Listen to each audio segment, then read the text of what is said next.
सभी विद्यार्थियों का स्वीट चिल्ड्रन एकेडमी रावला मंडी के ऑनलाइन प्लेटफॉर्म पे स्वागत है। कक्षा 10 विषय सामाजिक विज्ञान और अध्याय चल रहा है हमारा दूसरा, जिसका नाम है संघर्षकालीन भारत। और इसमें हम क्या पढ़ चुके हैं? संघर्षकालीन भारत में हम दिल्ली सल्तनत को पूरा कर चुके हैं और मुगल वंश पढ़ रहे हैं, जिसमें हमने बाबर को पढ़ा, हुमायूं को पढ़ा और शेरशाह सूरी को पढ़ा। शेरशाह सूरी के बाद फिर हमने अकबर को कुछ पढ़ा था। आगे पढ़ते हैं अकबर की कहानी। अकबर 1556 में गद्दी पर बैठता है और 1605 ईस्वी में क्या करता है? इसकी मृत्यु हो जाती है। अब अकबर की कुछ कहानियां देखिए। इसने पानीपत का युद्ध लड़ा था, ये भी पढ़ा था। इसके बाद में अकबर की कुछ विजय, क्या किस किस में इसने विजय प्राप्त की?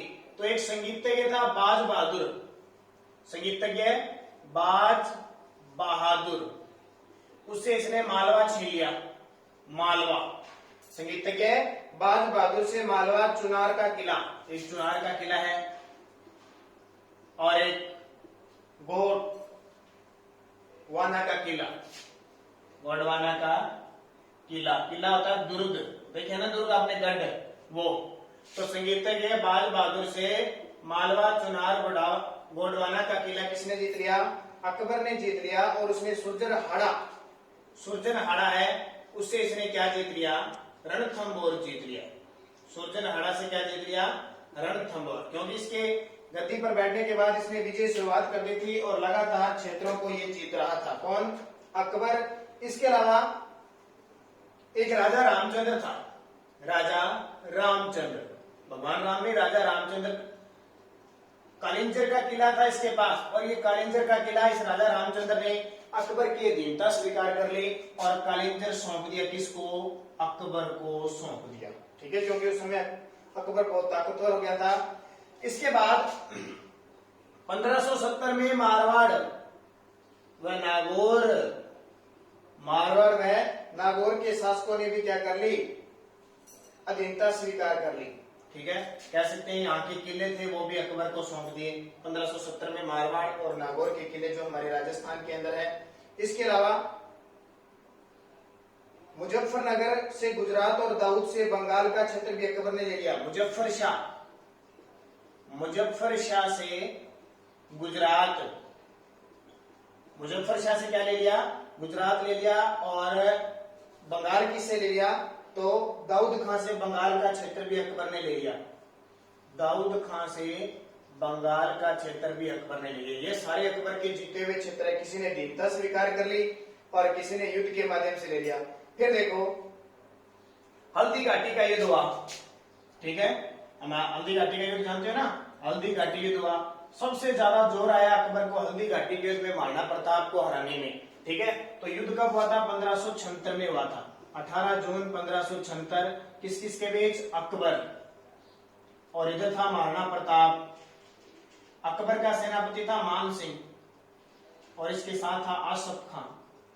ठीक है, इन्होंने आक्रमण किया था, लेकिन फिर भी अकबर, महाराणा प्रताप ने अधीनता नहीं स्वीकार की, नहीं स्वीकारी। अकबर की नीति क्या थी कि सब लोगों को अपने अधीन करना, साम्राज्य का विस्तार करना। कई लोग तो गुलामी करने लग जाते अधीनों, जैसे महाराणा प्रताप, उसने अधीनता स्वीकार नहीं की।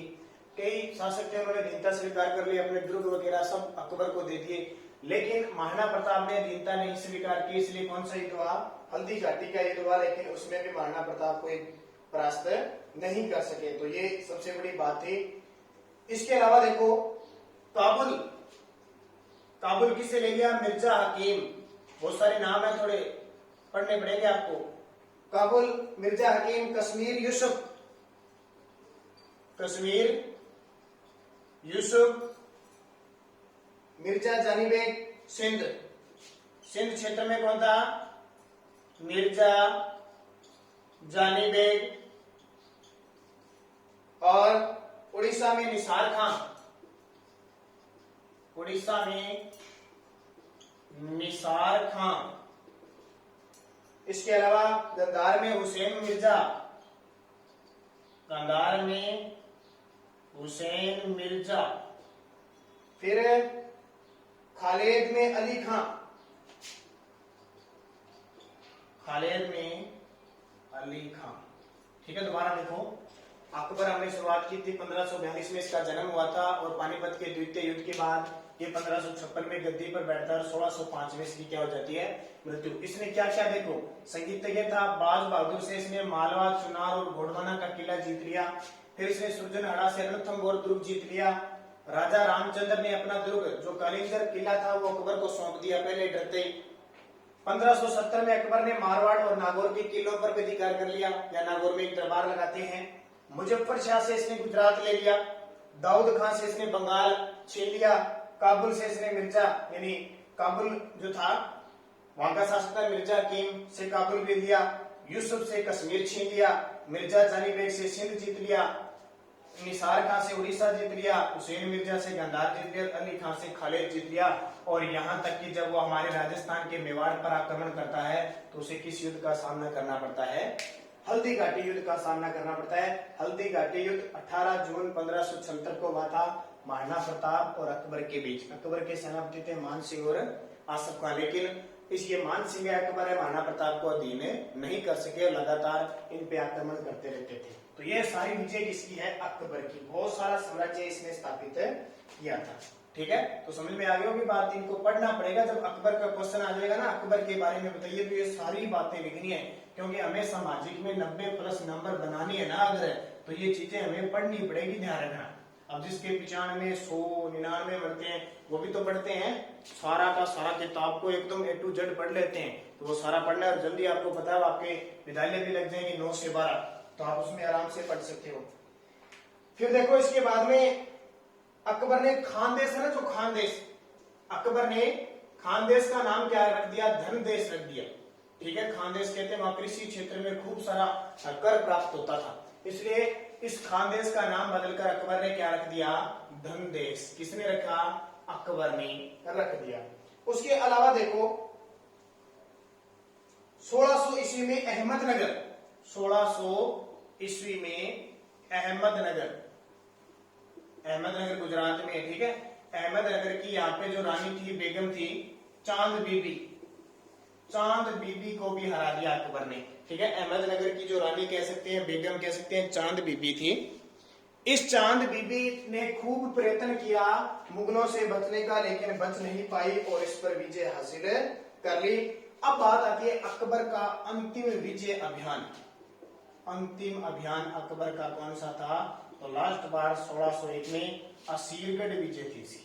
कौन सी, असीरगढ़, क्योंकि 1605 में तो मृत्यु हो गई, इसके बाद में इसने कभी अभियान नहीं किया। लास्ट अंतिम अभियान अकबर का कौन सा होता है, असीरगढ़ विजय। तो देखो खानदेश का नाम धनदेश किया। 1600 ईस्वी में अहमदनगर की जो चांद बीबी थी उसने संघर्ष किया, लेकिन अंततः अकबर ने अहमदनगर पर विजय प्राप्त कर ली। अंतिम अभियान था 1601 में असीरगढ़ विजय पर था। उसके बाद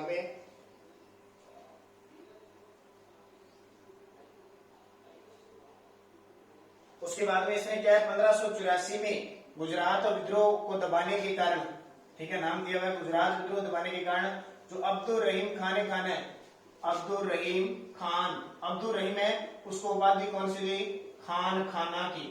आपने किसी ने जोधा अकबर सीरियल देखा होगा, उसमें एक छोटा सा बच्चा होता है, टोपी से लगाए, इधर उधर फिरता रहता है, रहीम, जोधा भाई के साथ रहता है ना रहीम, वो ये अब्दुल रहीम था जो बैराम खान का पुत्र था, बाद में अकबर का पुत्र हो गया।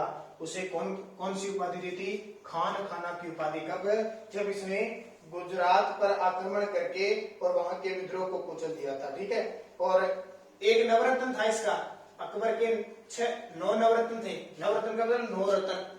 बिरबल, बिरबल नाम सुना आपने, बिरबल, अकबर बिरबल की कहानी। ये बिरबल की मृत्यु हो गई थी यूसुफ जइयों के विद्रोह को दबाने में।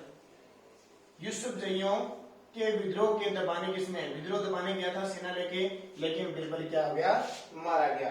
और लास्ट में अकबर खुद 1605 में लंबी बीमारी के कारण मारा जाता है, मारा गया, यानी मृत्यु हो गई 1605 में। किसकी, इस अकबर की। ये सारी कहानी किसकी है, अकबर की। समझ में आ रही बात। और देखो अकबर की कहानी क्या है, अंतिम अभियान असीरगढ़, नवरत्न, बिरबल, यूसुफ जइयों के विद्रोह में मारा गया। अब देखिए कुछ और बातें हैं।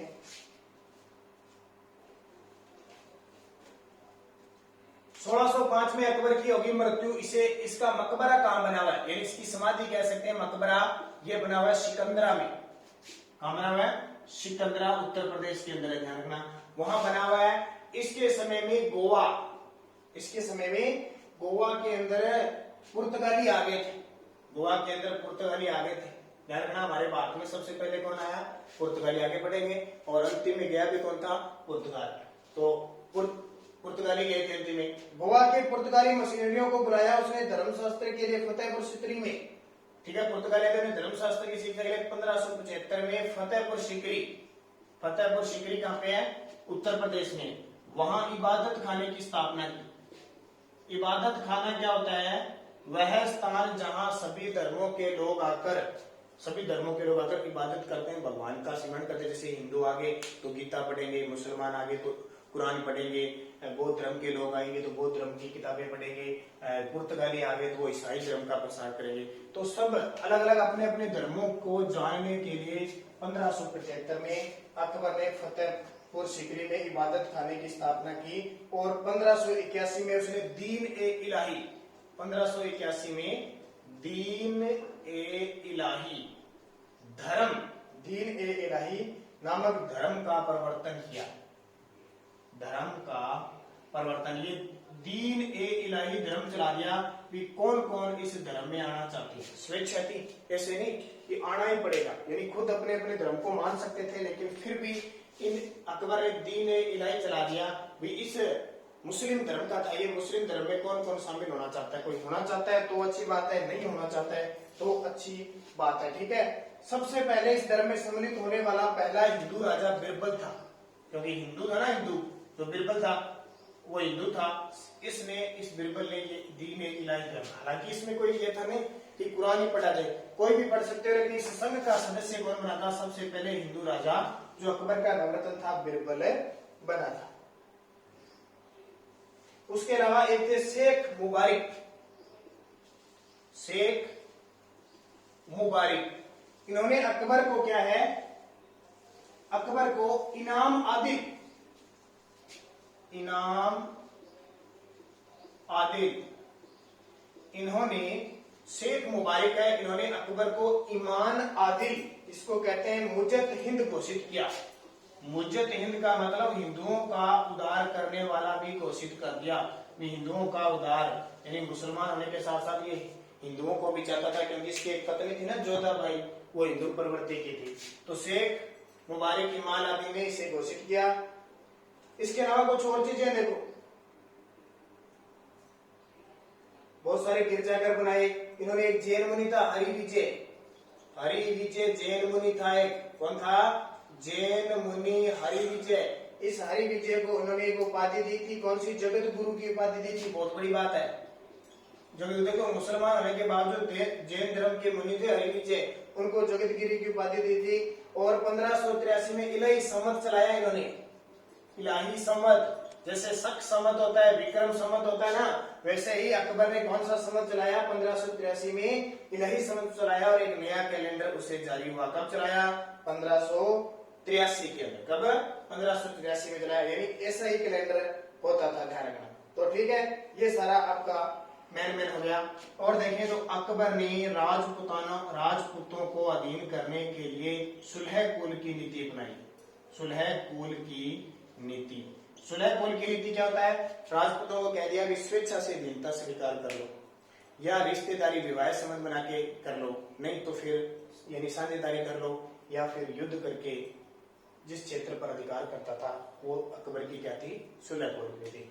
इस सुलह कुल की नीति सबसे पहले इसने राजपुताना का एक आमेर का शासक था, आमेर के राजा बारमल ने सबसे पहले अकबर की दीनता स्वीकार की, और अपनी पुत्री जिसको जोधा भाई या हरका भाई कहा जाता है, अकबर की साथ शादी कर दी। क्या कर दी? अकबर के साथ शादी कर दी। कछुआ वंश था, ठीक है, कछुआ वंश का बारमल था, और इसके एक तो पुत्र था, पोता मान सिंह, और इसका पुत्र था भगवंत दास। इनको किनकी शरण में भेज दिया? अकबर की शरण में भेज दिया। तो इस तरह ये सारी बातें किसकी है? और भी अकबर ने डूंगरपुर, बांसवाड़ा, प्रतापगढ़ के राजाओं से दीनता स्वीकार कर ली थी। और लास्ट इसने 1569 से 84 तक, 1569 से 84 तक अपनी राजधानी किसको बनाई थी? 1569 से 84 तक फतेहपुर सीकरी है ना ये, इसको इसने उत्तर प्रदेश में राजधानी बनाई थी और वहीं पे बुलंद दरवाजा बनाया।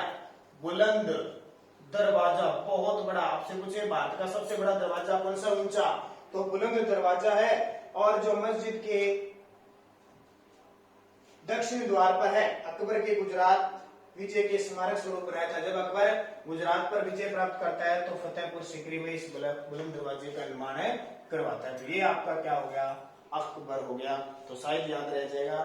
थोड़ा सा डिटेल में मुगलों को दिया है, क्यों देते हैं, ताकि आपको बढ़िया तरीके से पढ़ा जा सके। अब दो शासक रह गए, एक तो रह गया जहांगीर, इसका पुत्र, फिर एक शाहजहां और एक औरंगजेब, तीन रह गए। तो अगले वीडियो में उनकी चर्चा करेंगे।